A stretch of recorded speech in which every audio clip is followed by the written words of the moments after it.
Langsung saja Pak, Bu. Langsung saja. Apa Pak? Ini nama Nggih. Nggih. Iya. Kemarin daftarnya masih muda ya? Iya sudah.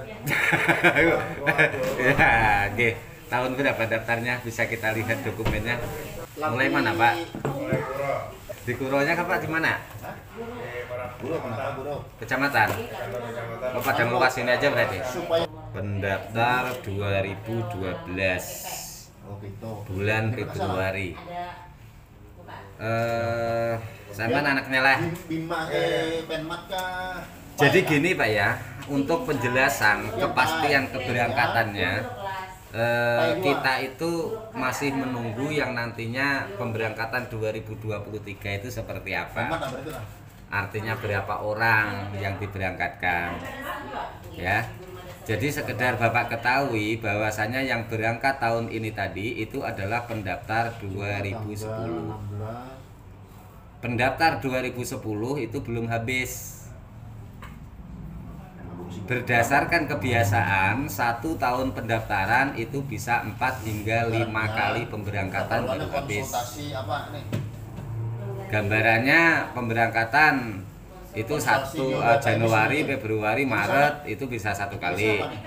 April, Mei, Juni 2 kali. Makanya 1 tahun pendaftaran itu bisa 4 sampai 5 kali tergantung banyak jumlahnya pendaftar waktu itu. Kalau kita Bapak tanya pemberangkatan di pendaftar 2012 persisnya kapan, ya kita coba bantu baca, lihat di aplikasi, lihat perkiraannya gitu ya. Nah kita lihat perkiraannya di aplikasi Haji Pintar. Nah sekarang itu ada 3 aplikasi yang bisa diakses masyarakat secara mudah, yaitu di Haji Pintar, Cek Porsi Haji, dan websitenya Kemenak itu sendiri untuk mengetahui kapan perkiraan berangkatnya. Inilah. Karena Bapak pendaftar 2012, jadi kita coba dulu di sini nanti kira-kira kapan. Nah di sini Pak, bisa baca Pak ya, yang paling bawah. Nggak bisa baca. Bu, Ibu, tolong Bu minta bacakan Bu, supaya ibu-ibunya ini jelas gitu. Yang paling bawah tuh pemberangkatan tuh berapa Bu? Pemberangkatan mananya Pak? Yang paling bawah. Estimasi keberangkatan 1453 Hijriah atau 2032 masih. Nah 2032 perkiraannya. Berarti 10 tahunan. Nah 10 tahunan kata ibunya. Itu berdasarkan estimasi aplikasi. Jadi kita hanya sekali lagi hanya membacakan yang ada di sana. Masalah nantinya bisa maju dan tidaknya, biasanya itu perkembangannya tuh bisa maju karena ada beberapa hal yang mungkin yang di depan porsi ibu ini ada yang membatalkan. Nggih. Ya memang bagus untuk mengetahui itu. Iya. Memang bagus untuk tahu itu. Karena itu tadi pendaftar 2010 itu juga belum habis. 1 kali angkatan lagi di 2023 nanti. Kalau di 2023 misalnya ada tambahan kembali ke porsi pemberangkatan 2019, ya tentu lebih cepat, tidak sampai ke 2032. Tapi kalaunya nggak ada penambahan kuota, ya tidak nutup kemungkinan bisa sampai ke 2030. Batas usia, ya batas usia itu gini Pak penjelasannya. Di sini ada keterangan. Memang tahun pemberangkatan tahun ini tadi ada yang membuat kita agak repot ya. Dalam artian pendaftar itu agak repot. Karena apa? Karena ada bunyi adalah yang berangkat itu usia di bawah ya. Anggap aja di bawah 65. Karena kalau sudah 65 nggak bisa berangkat kan gitu.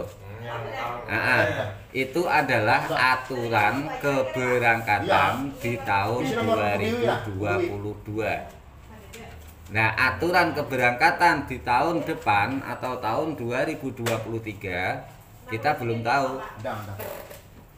Ya kita hanya berharap kita baca di website, di medsos, itu memang nantinya prioritas itu adalah untuk lansia, untuk tahun depan. Nah, pengertian lansia ini perlu kita pahami. Ibu sudah lansia, ibu pendaftar tahun 2012. Yang mendaftar tahun 2011 itu yang lansia juga cukup banyak. Karena memang pendaftar haji itu umumnya juga sudah hampir lansia. Bahkan ada aja pendaftar yang usianya sudah 70 itu ada aja. Itu juga sudah lansia. Nah, tentu kalau nyalang lansia 2011 itu habis, baru bisa masuk melangkah yang pendaftar lansia yang 2012. Karena berdasarkan pedoman yang ada, yang sudah-sudah itu adalah yang porsinya, yang buka tabungannya lebih awal, itu yang akan diberangkatkan dulu. Sudah, Bu. Jadi bukan cukup usia tuanya umur saat ini, tapi usianya porsi. Ya, usia porsi yang tua. Jadi di belakang ibu lansianya juga cukup banyak. Tentu berangkatnya nanti setelah ibu, baru yang di belakang ibu yang berangkat. Itu, Pak. Ada lagi? Jadi batas lansia itu berapa tahun itu? 75, 76? Untuk apa? Pendaftaran? Enggak. Pemberangkatan? Itu tahun ini tadi ya, tahun ini tadi mungkin karena kondisi bangsa, Covid dan lain sebagainya, makanya dibatasi yang usia 65. Nah, jadi yang setelah 65 itu diprioritaskan di tahun berikutnya. Nah, itu makanya kalau kita coba nonton di media sosial ya, di berita, itu adalah pengertiannya seperti itu. Ya, karena yang nggak bisa berangkat kemarin kan juga banyak karena aturan, tapi itu yang pendaftar 2010. Nah, nanti baru disambung kalau 23 habis, baru masuk ke pendaftar 2011. 2011 habis, masuk ke 12 dan seterusnya hingga saat ini. Jadi kalau untuk sekarang ada bataskah usia untuk pendaftar calon haji? Kalau pendaftaran tidak ada batasnya, Pak. Usia termuda tetap setelah ulang tahun yang ke-12. Kalau untuk tuanya nggak ada pembatasannya. Lagi dia antrian, Pak. Kalau sudah tua, ada semangat lagi kan? Ya, semua dikembalikan kepada umat gitu ya. Karena banyak pendaftar itu juga tidak tahu, misalnya yang saat ini daftar kapan berangkatnya tidak tahu. Sama kayak ibu kemarin daftar waktu itu juga tidak tahu. Cuma waktu itu teknologi kan belum seperti sekarang. Kalau sekarang kan bisa begitu diklik porsinya, dilihat seperti ini keluar. Nah, ini perkiraannya.